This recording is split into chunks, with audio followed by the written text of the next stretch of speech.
Hey, welcome into the Husker247 Podcast. I'm Mike Schaefer, joined by Michael Bruntz, Brian Christopherson.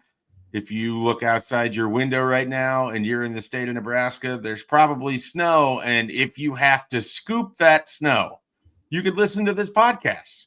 And we're going to talk about Phil Snow. It all works together. On today's show, we're going to talk about Nebraska's new assistant coaches that Matt Rule has added to the staff, the new faces that will be tasked with helping Nebraska move forward after a 7-6 season in 2024. We got a lot of them to get to. We got a kind of a bit of a time crunch. We're going to skip all the banter and we're going to dive right into it. Daikiel Shorts, the wide receivers coach. Bruntz, what do we know about him? And we'll go from there. Yeah, I mean, he's Dana's guy. He's Dana Holgerson's guy. We know that. We know that based on kind of early returns on what Nebraska's been able to do, both in the transfer portal with remaking that wide receiver room a little bit and also setting the table for 2026, it seems like he's been able to hit the ground running fairly well. That's what we know about him. What do we not know about him yet? I am eager to see where he kind of settles in from a kind of recruiting area point of view, because he's a New Jersey native, I believe, has coached in Texas, and Kentucky. In Kentucky, popped up a little bit, I believe, in Southern California during January. He wasn't the most visible recruiter. No, he needs to get the social media game going a little bit to kind of push that along, but I'm eager to kind of see, what he can do. But a guy that comes with a nice pedigree, obviously has learned a lot from Dana Holgerson, enough that he was the guy. Like, he was the guy that Dana wanted coaching wide receivers. So eager to kind of see him work this spring, because Brian mentioned this a little bit on our board. It's a wide open position right now with the guys they brought in, with some of the contributors who are coming back, some of the newcomers that are coming in as well. It feels like a group that's very much in flux, and also new position coach as well. Yeah, I was going to go to Brian. I mean, just sort of where that room sits right now. Obviously, we're going to learn about Shorts as we go through this process, but we're going to learn a lot about that wide receiver room, because for as talented as it seemed to be on paper in 2024, the production maybe didn't line up with what the expectations were. And then Nebraska kind of wholesale changed that room out. I mean, your top few guys, aside from maybe Ja'Cory Barney, are going to be completely different wide receivers in 2025. Yeah, it's hard to imagine it. 3 of the top 5 or 6 not being the new guys, with obviously Dane Key and Isaiah Hunter. I think Hardly Gilmore will slot into the rotation too. Ja'Cory. Then the interesting guys I think you think of are like Quinn Clark, who I know was appreciated behind the scenes and has really great athleticism. You think of, Keelan Smith as another guy you would watch. And then Demetrius Bell, just like how quickly he comes back from that injury. It sounded like it was delayed a little bit. He was, of course, the talk before the spring game last year, before that injury. So it's going to be ultra competitive. It does feel like on paper they've upgraded that position, but you guys know, wide receivers, that group, we say that a lot, like every year, like, oh, they look better than they could go 8-9 deep, and you got to show you can actually do that. I think they're closer to that being a reality. And I think Daikiel Shorts, back to him, has a bunch of guys. Well, I mean, I know like he trusts Dane Key a lot and how he can help as a peer leader, but also Hardly Gilmore. I think if you saw the reaction from Kentucky's side of the fence, they were pretty bummed out that he left. That's a kid with a lot of talent, maybe the highest ceiling of anybody. And I actually rated Isaiah Hunter above Key on my portal rankings only because he's a sophomore and you have more eligibility with him. Although, what does eligibility matter at a place anymore when rosters change every year? I understand that. Are you willing to stand on the table and say that Nebraska's wide receiver room is going to be better in 2025 than it was last season? Yeah, it'll be better, I think, because I think they have a couple guys who could stretch the defense better. Although in fairness, we thought like Jalen Lloyd was going to be that last season. So again, it goes back to here we are in our off season, talk it up period, and we'll see if they can actually do it. But I do think at times, especially when Raiola struggled in that middle half of the season, some of it was him not getting the ball out quickly. And I do think the receivers struggled at times to get separation as well. So it's on this crew to win against press coverage. You remember, Bruntz, we were at the press conference, I don't know, like in the summer, and Rule had that quote, like, I'm worried about, like, we got to beat press coverage better than we do. And it was something that lived throughout the year, I felt like. Yeah, I mean, as the ringleader of Nebraska's wide receivers in 2024 are going to put up prolific numbers, I feel like I have to eat some crow for sure. And yet at the same time, Nebraska's wide receivers in 2025 are going to put up some prolific numbers. And here's why it's going to go better. Dana Holgorsen is opening up that offense in a way that I don't think Marcus Satterfield could. I mean, when you're talking about how things had gone bad in the middle of the season, Nebraska started throwing so much horizontally. I mean, that entire Indiana game was a testament to throwing behind the line of scrimmage passes or passes that didn't travel across 4 yards vertically. But you're not going to – I understand they couldn't beat press coverage. I understand that you were trying to help against some issues maybe you're having on your offensive line, and I understand that you had a freshman quarterback who couldn't see everything. He was not being put in a position to push the ball downfield. Your receivers aren't going to be successful because of that. And so I do think we saw a better version of what things could look like under Dana Holgorsen. They want to attack down the field. Even in the conditions of the bowl game, they were trying to go down the field. So I have all offseason to step in the same, turd that I did last year, and I'm sure that I will. But they have a lot of talent in that room. And going back to what you said, I put Gilmore over Hunter and over Key in terms of the wide receiver additions. I bought in pretty heavily on that one, in part because I just think that we have seen Dana Holgorsen use someone with that skill set. Ja'Cory Barney comes to mind too, and have a lot of success throughout his time. I mean, inside wide receivers have had a lot of success for Dana Holgorsen. He can get creative with the routes. I'm very curious what this is all going to look like with a full off season for that offense. But we'll spend a little bit more time on wide receiver than probably some of the other ones because it's the only offensive position really that changes. We're not going to talk about Dana Holgorsen because he was here at the end of the season. We are going to jump over to the defensive side of the ball, and we'll start right there on the defensive line. Terry Braden comes in, defensive line coach, was the assistant defensive line coach for the Kansas City Chiefs for a number of years, has the backing of people that Matt Rule really trusts in terms of defensive line coaching.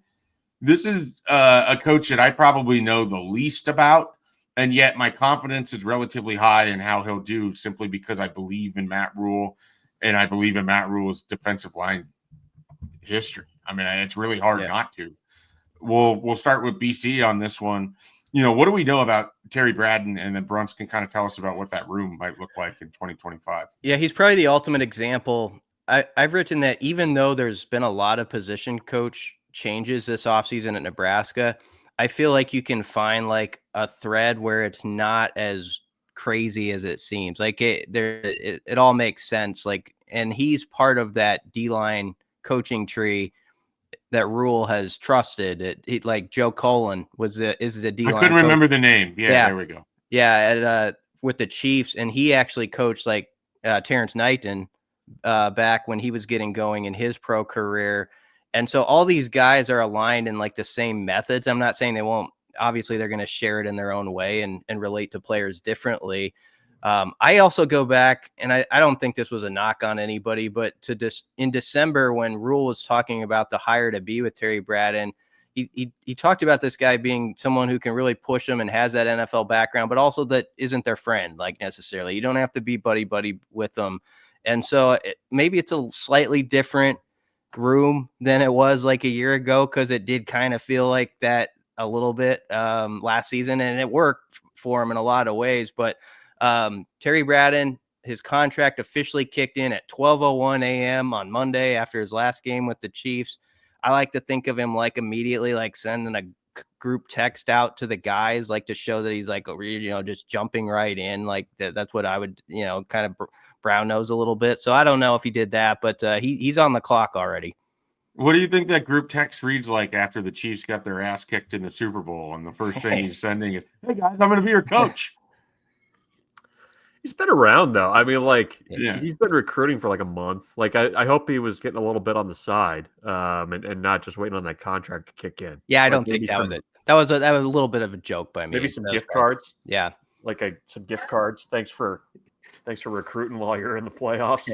To the international candy store that's in the Haymarket, or what sort of random gift cards could you give a guy to really endear him to Lincoln before he's able to spend time there?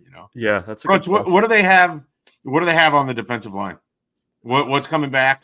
What are you intrigued by? Where are you maybe concerned? If you are concerned, maybe you're not concerned at all. I'm a little concerned. I mean, I think you have some pieces you can kind of build around. I mean, I think, Riley Van Poppel, Cam Lenhart, Keanu Davis. I mean, those are three guys that are earlier in their careers. Lenhart's a little bit further along, but you can build around that group of three. You went and got Williams Nwaneri out of the transfer portal from Missouri. He's going to have to be counted on right away. I think they like what they have in Jalen George from East Tennessee State, and Gabe Moore is kind of a developmental guy, but I think Matt Rule mentioned this in a press conference since the end of the season, but I don't think that there's a ton of concern on their part. They obviously lost guys. You're not going to replace Ty Robinson and Nash Hutmaker, without getting somebody who's like a true proven commodity out of the transfer portal. I mean, they do not have Ty Robinson 2.0 on their roster right now. Can Riley Van Poppel grow into that? Maybe, but that group is going to have to develop. And, I think a guy coming from the NFL, he's coached in college as well, a little bit, not defensive line, but, a different approach to things. And like you said, Mike, and then I think it's important to kind of remember this, like Matt Rule's defensive lines have tended to be pretty salty. And I think that's, it's not like he's going to be doing this all. Terry Bradson's not going to be doing this all on his own. I mean, there's going to be a lot of cooks in that kitchen, and they understand over there that you have to be good up front to make that next step in year 3. Yeah, I mean, if there's nothing else anyone has taken away from whether it's the NFL or the college football playoff, you have to have a good defensive line if you're going to win at a high level. And I think Matt Rule knows that as well as anybody. So we'll see how that looks moving forward. All right, Phil Simpson is Nebraska's outside linebackers coach now. He is not necessarily new in that he was an analyst in Lincoln before going to Florida State, and then weirdly part of a trade that involves Tony White and Terrence Knight, and Nebraska receives Phil Simpson back as a full-time assistant coach. Outside linebackers, which is different. They didn't have a pure outside linebacker coach before. And so, Bruntz, like what do we know about Phil Snow? But beyond just Phil Snow, what are your thoughts on just having a designated outside linebackers coach, or if you would, kind of an edge coach? Because it feels like this is going to be far more about the jack position than it would be the other linebacker spot. Yeah, I mean, Phil Simpson, they were looking for, I think they were looking to replace some of the lost recruiting connections that they had in Florida. I mean, that's a big piece of it. I mean, I think you saw the ground that he covered, for as kind of anonymous as Daikiel Shorts was on the recruiting trail. Phil Simpson was everywhere. He was in Florida, North Carolina. I think he was in Mississippi quite a bit. Louisiana, Georgia. He was basically blanketing the Southeast. Certainly his connections in Miami are very valuable because I think Nebraska feels like they've found a profile of player and a personality that from Miami that works at Nebraska. And I think they really like what they have in some of those young guys from that area. We'll see if they can find more. As it relates to the on-field piece of it, I mean, you kind of look at what that jack room is. And BC will do that for us here Sorry, if you haven't figured out, I'm trying to split up. One of you will talk about the coach, the other one will talk about the on-field. Yes. No, Just trying to air traffic control this podcast a little bit. So I cut you off at the knees. Is there anything else you want to get into, Phil Simpson wise?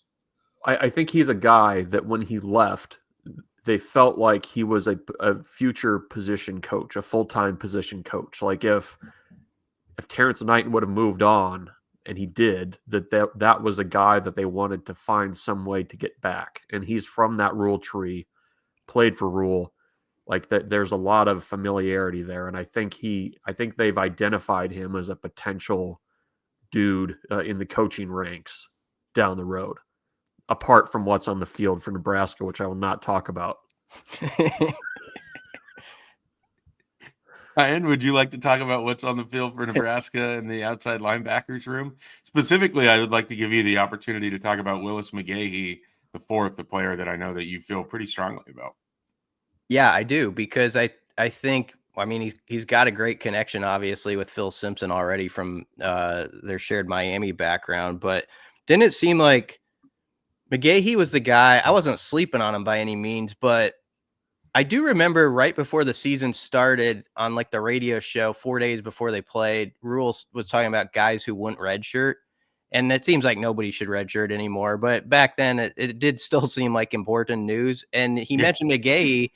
And I remember like it kind of surprised some people because, because it was so loaded up at that particular spot. It worked out perfectly. Like he was the perfect example, like of a true freshman, just gradually getting better, getting those like 15 reps per game. It felt like I know he forced a couple fumbles that actually counted on the stat sheet, but you guys will think of like 2 or 3 more where it almost happened or it was ruled incomplete or something.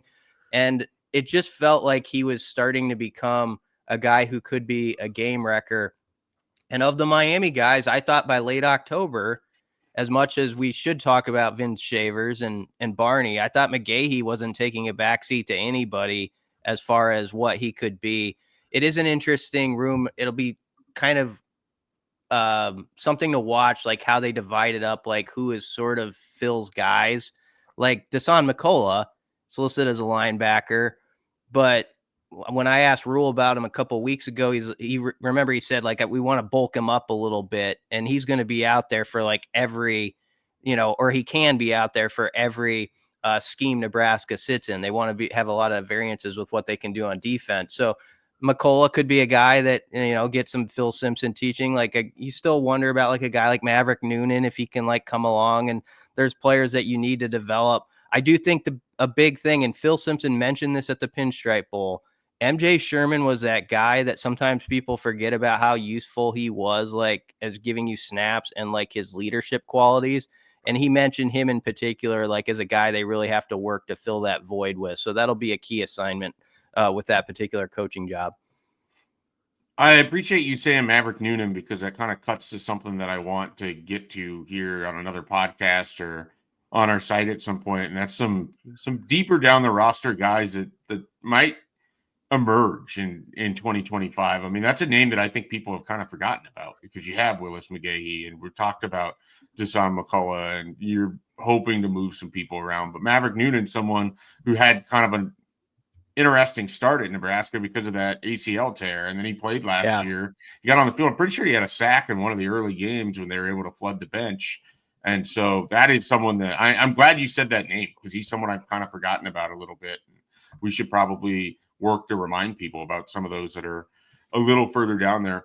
All right, let's jump to Addison Williams, and BC will tell us about the coach, and Bruntz will tell us about what's on the field.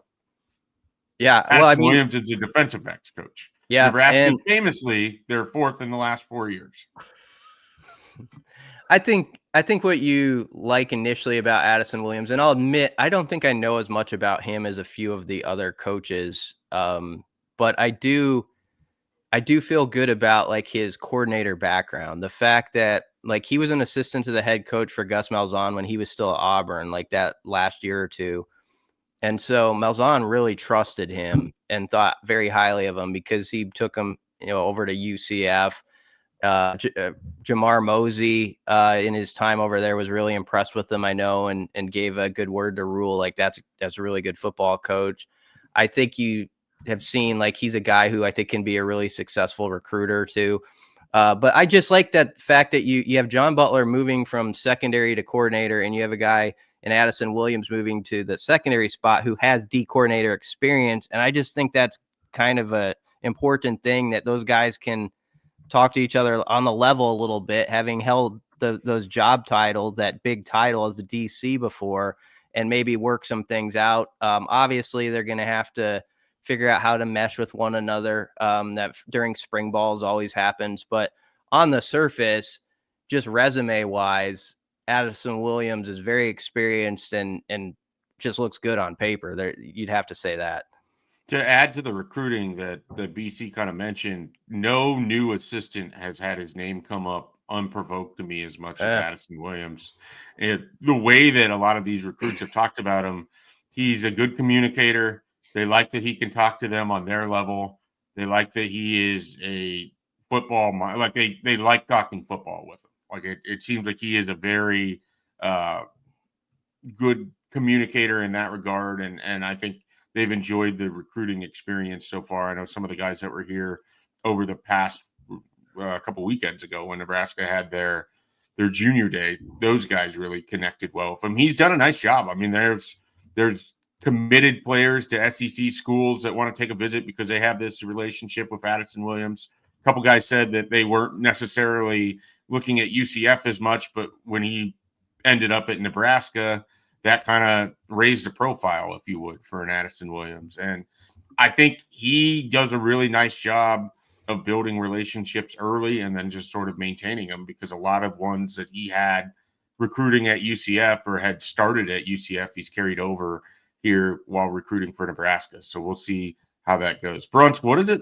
This is the toughest of all of these. What does it look like in Nebraska's defensive back room where there's roughly 38 players for them to sift through? I was hoping you were going to ask who's a defensive back for Nebraska, and I was going to say everybody. Everybody plays defensive back. We could play a game, defensive back or fake player, and you could determine, which is which. I mean, they've got guys listed at defensive back that aren't even defensive backs anymore. Like that's how completely jam-packed that room is. But I mean, you go down the list: Buford, Hartzog, Singleton's back. That was a big thing. Ramir Stewart, who's been on the 2 deep. Jeremiah Charles also has played a lot. Caleb Benning played in the bowl game. Mario Buford's kind of a guy, I think, to follow. Bly Hill, Matt Rule said they thought he might have been the starter before he got injured last spring. Donovan Jones played 50 snaps in the bowl game against Boston College. Braylon Prude went on a couple of road trips. Amari Sanders didn't redshirt. Larry Did Tarver, you say Sierra right? I'm still getting there. Yeah, sorry. Larry Tarver, a guy that they're really high on, that was kind of in that mix as well. Kamir Prescott, another guy that's kind of around. Got his name. Yeah, Kamir got his name mentioned by Sear. Like Sear Wright, Justin Rhett from Georgia. They added Rhett. They added Andrew Marshall from Idaho. They added Jameer Khan from Southern Illinois. So, and that doesn't even get into the guys who have enrolled earlier or are true freshmen. So there's a lot to sift through. A lot of guys that, if you're looking, I think, for a position group that is going to be extremely competitive in spring ball, that's it. That's your position group. So maybe they've got some guys that are a little bit more unique in kind of what they can do. You list all those guys, and it still feels like, to me, the safety position's a little thin. Is that fair? Like, you have, I think it's fair. You have like 26 guys and maybe like 4 safeties that you probably feel okay about right now. So there's some versatility and guys playing different positions and things like that. But that's a group that's going to have to really get sorted out this spring. And also a group that, if Nebraska is going to get better on special teams, they're going to have to pull heavily, I think, from that group in coverage areas and guys that can just kind of genuinely help out there. Great transition there. It is time to talk special teams. Mike Eckler, familiar name, as he was a linebackers coach for several years under Bo Pelini before moving on to other things as defensive coordinator at one point in his career. And he has now chosen to focus explicitly on special teams, where he has been special teams coordinator for Kansas, North Texas, most recently at Tennessee, and now he has the title at Nebraska. Bruntz, what do we know about just Mike Eckler's special teams before BC tells us about what we should know on the field. Yeah, they've been good. The numbers are good. Like Nebraska would have probably paid a lot of money or killed somebody or done something for some of the numbers that Nebraska's had or that Mike Eckler had at Tennessee for the last 4 years. Part of that's just the way that he approaches it. I mean, I think it's been a little bit more of an aggressive approach. They do return punts and kicks. They have, even the specialists that they've had there performed really well. And part of that is the return piece of it is just finding the right guy. They found multiple right guys during his time there that were kind of difference makers. So you have to at least be intrigued by that.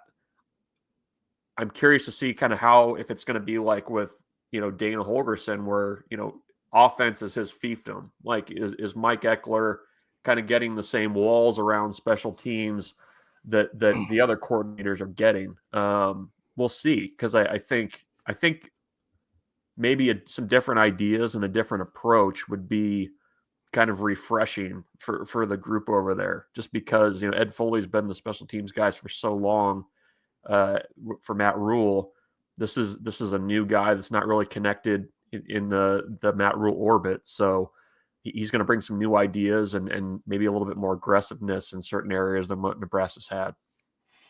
BC, we know kind of the principles because Nebraska brought in specialists before they even brought in Mike Eckler, which is still fascinating to me. But we really won't know who else is going to fill out the coverage in the return units. What are your thoughts just on the specialists Nebraska has brought in so far? Yeah, I mean, I can't pretend like I know a lot about how fast like Kevin Gallick gets the ball back, but it seems like you don't have the pop time right in front of you. No. So you got to go a little on the trust factor here that they did their research. Like, this guy's reliable. He can do the job he's supposed to do, and hopefully you'll never hear about him again. Although we have talked a lot about Kevin Gallick for a guy that we're always like, Nick, more than he's comfortable with. Yeah, it's like, next podcast, we're not going to mention that guy's name, we promise. But one more time, we're going to bring him up. And he's got to be good, obviously. Jack McAllister, I think if you dig inside the numbers within the numbers, he has an ability, I think, to be a good pin guy, like who can put it inside the 10-yard line. And that was one of the things that Eckler's Tennessee team did really well. He had a very good punter, and they would Iowa teams. I mean, they would put him back on the 2-yard line. There was a sequence I was looking at last night against Texas A&M in 23. They were losing the game. Sorry, I love the idea of you sitting up late at night just watching Tennessee special teams from 2023. But but no part of you is surprised by this. Nope. Well, I was looking for like standout plays. Tennessee punts the ball down and downs it at the 6-inch line, gets a 3 and out, and then they return a punt for a touchdown from 40 yards because of that. It was like, man, have we seen a sequence like that in my adult life here at Nebraska? It doesn't feel like it, like where it's just boom, boom. They play off each other so well. So you're hoping McAllister can be that kind of guy who sets things up for the defense and maybe for the return game. And then the return piece is going to be really interesting because that has been so dynamic at Tennessee. He has 2 guys that he coached at Tennessee. They're return men in the NFL now. So can Andrew Marshall be that type of guy? Maybe Jacory is going to want a shot at it. There's probably guys we're not even thinking about who think they're gifted at it. So Mike Eckler's got to find that special guy who has just great awareness back there, but also can occasionally, not just fair catch it, but run it 15 yards. We will finish up with Phil Snow, whose role remains a mystery to me, other than will be the associate head coach, likely involved on defense, a longtime Matt Rule confidant. BC, what else do we know about Phil Snow? Well, I just think he's like, he truly is an assistant to the head coach. Sometimes guys get that title and maybe it's just a title, but like he was doing the interviews for the special teams coordinator, we were told, Rule trusts him completely. And it does make sense to me in this era of college football where there's so many other things happening and you want your head coach, take December, for example, you want Rule to not just be hearing about portal prospects they might look at, but be diving into it himself and having his own say in that. And I think he did. And part of what can open those opportunities up for Rule to do all these other things that have sort of come up with head coaching is having a guy like Phil Snow, who you just trust as like an overseer. Are we doing the details right, tackling right in practice? Doesn't mean he's second guessing, John Butler or anything, but he's got that wisdom of decades of coaching where I think he can kind of have that overview that 10,000 foot view that's really useful. Rule maybe can maybe go to a few areas he can focus on that he has to now as a head coach, just the way college football is. I know Michael Bruntz needs to go, but I do want to at least acknowledge that John Butler is now Nebraska's defensive coordinator. And BC, I'll give you just kind of the chance to sort of talk about we know John Butler a little bit, but now he's elevated into the role that it seems like he was really brought into Nebraska to be the backup in case Tony White did move along. Yeah. I think the biggest thing with John Butler, when he talked about stuff they can improve on, one of the things that was stressed was like third down defense. And I think they do want to, really study like where they were vulnerable in some games where teams burned them. Like you think of like the first half against UCLA and how they couldn't get off the field on particular spots. I think there's going to be a deep study with John Butler, with Phil Snow, about like how can you walk that balance of not overcomplicating stuff for your 19 to 21 year olds, but also throw enough of something at the opposition that it is confusing on 3rd and 8 exactly what you're bringing or what you're going to show. So I think that's going to be a really interesting game within the game of him being the DC, because so much of success is going to come down to, can Nebraska keep climbing on third down defense, takeaways, things like that, and being sort of I don't think they're going away from like the 3-3-5 by any means, but it does sound like there's sort of more of there's going to be more variances than maybe we've seen off of it. Like they are going to, I think, shift their alignment maybe more than they did under Tony White. So that's going to be something to watch. And that's why a guy like Dasan McCullough is so important. Like you get a guy who's versatile and players like that who can move in these different schemes and keep on the field. You don't want to make too much of just the one game sample size of him as the defensive coordinator for the bowl game. You don't know if it was the game plan was specifically tailored to Boston College and something they saw on film. But it is noticeable how much more pressure it seemed like Nebraska was bringing in that game. And that's even with the defensive line of veterans that had the likes of Ty Robinson and Nash Hutmaker involved with it. And so it does make me wonder if we're going to see a more pressure-oriented blitz style to kind of create havoc from John Butler than maybe what we saw from Tony White, where they would do some stuff, but it felt like a lot of it was, hey, keep it in front of you, make them win on third down. And Nebraska wasn't always successful getting off the field, as you talked about, on the money down at times. Yep. And I mean, another big thing is this was such a good tackling team in Tony's first year, and they weren't as good last year at that. They had games where it sort of went, they would be okay, but then they'd have a game where it's like, what's going on here? I mean, even like you saw it like early in the season against like Northern Iowa, it just felt like they held them to 3 points, but you did see some cracks that could be exposed later on and were in certain games. Of course, they played brilliant at other times, like against Iowa and stuff. But I think you're right with maybe a little bit more pressure from John Butler. And I think there's going to be an intense focus this spring on, this just sounds like Captain Obvious speak, but the fundamentals and like getting back to like, this is going to be a team that tackles well, and you're not going to give up those hidden yardage or those extra 2 to 3 yards on a play like sometimes crept into some of the games last season.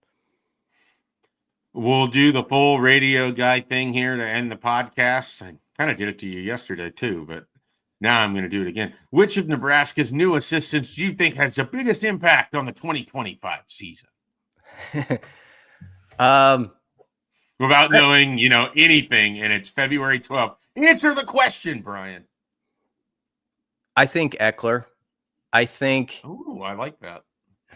I think that Mike Eckler, this doesn't mean it's going to necessarily happen here, but think of coaching hires the years, and when you write the sort of bio on what they've accomplished the last 3 to 4 years, Eckler's last 4 years is as good as any coach that's like come in here for what he's asked to do. Like, with coaching Tennessee special teams number from the bat, right off the it's jump. phenomenal. Yeah.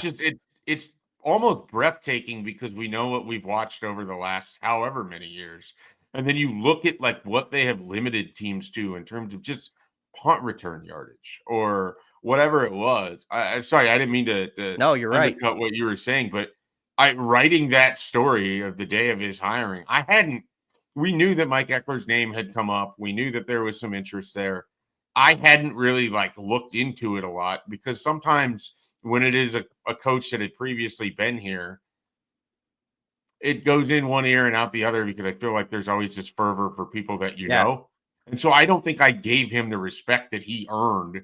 And when I was writing that story the day of his hiring, I was just kind of like, holy smokes. How many more games would Nebraska win with this level of operation? Perfectly said, because I'm like you. I roll my eyes about he's from here. He can, we always got to do this thing with connection. That's nice. It's a bonus. He's got the data. Like his last 4 years, 21, his first year there, they were like top 20 in like 5 different key special team stats. And that's what's so impressive about his numbers is how well-rounded they were. Obviously, they got some big returns, but they blocked 8 punts during his time there. They blocked a punt like his second game as special teams coordinator.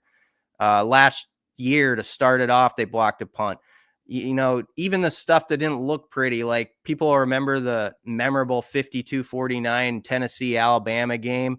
His kicker makes a knuckleball that it looked terrible, but it went in 40 yards, and that kicker was 16 of 20 for the season. Like every angle you kind of look at, like where's the big weak spot? There weren't a lot of them at Tennessee. Now some will say, well, there's more talent there than there is here. I don't know that I believe that, and I don't think Eckler's going to accept that premise either.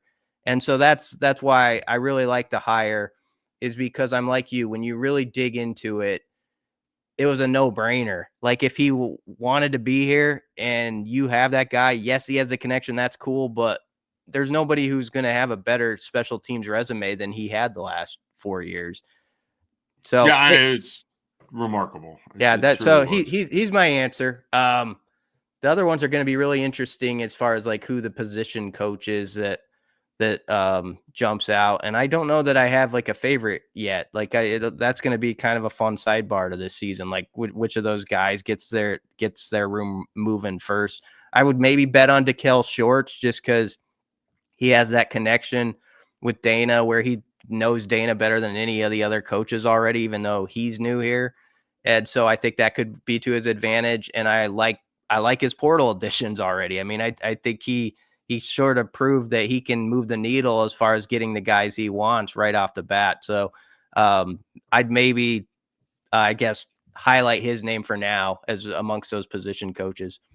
Yeah, I think that's fair. And a lot of it is that he probably has the room with the least amount of questions, which is not a fair thing to say because there's a ton of questions about how the wide receivers are going to play. But because 2 of the additions are people that he's already coached before, one of them in a veteran in Daikiel, the expectation is that he has this room that he should, it's not turnkey, but he brought a bunch of furniture with him to kind of stash his new house. And he knows what that couch is like. And he knows that I don't know where I'm going with this analogy, so I'm just going to cut it short now. But the idea is comparatively, like compared to an Addison Williams, I think Shorts has a better understanding of what's in front of him in that room because of what they were able to also bring in than maybe what an Addison Williams or a Phil Simpson would have, or certainly even a Terry Bradden who's just kind of gotten here. So I would agree with you on Shorts, but I think Eckler is 100% the fair answer. And I agree on Shorts as well. Anything else you want to get to coaching-wise? Anything else team-wise we want to throw out there here before we end this podcast? No, I think that's good for now.